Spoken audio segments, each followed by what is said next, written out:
جس شخص کے بارے میں تم سوچتے ہو کہ وہ تمہیں چھوڑ دے گا وہ تمہاری محبت نہیں ہونا چاہیے۔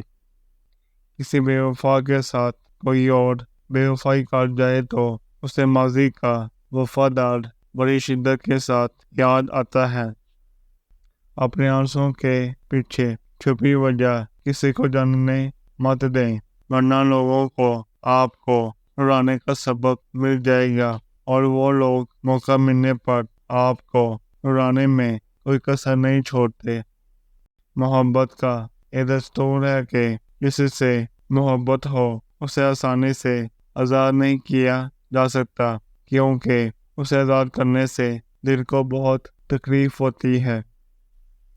اگر درد تمہیں رات بھر سونے نہ دے اور تمہیں کسی کی حد سے زیادہ یاد آئے تو اللہ چاہتا ہے کہ میرا بندہ میرے قریب ہو جائے، کیونکہ جو شخص اللہ کو بہت پسند ہوتا ہے تو اللہ اسے تھوڑی تکلیف دے کر اپنے قریب کرنا چاہتا ہے، لیکن اسے کبھی اکیلا نہیں چھوڑتا۔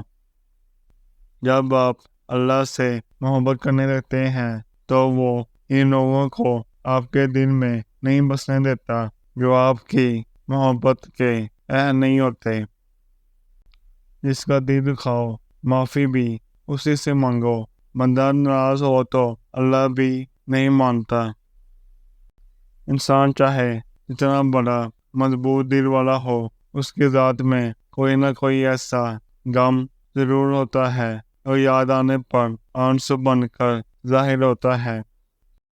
جب عورت نے مرد کو اپنی زندگی سے دور کرنا ہوتا ہے تو وہ بڑی تیزی سے اپنے رویے کو بدل لیتی ہے۔ وہ ہر کام مرد کی پسند کے خلاف کرتی ہے اور بیزاری ظاہر کرتی ہے۔ موت، مرض اور محبت نہ ہوتی تو انسان نے کہاں قابو آنا تھا۔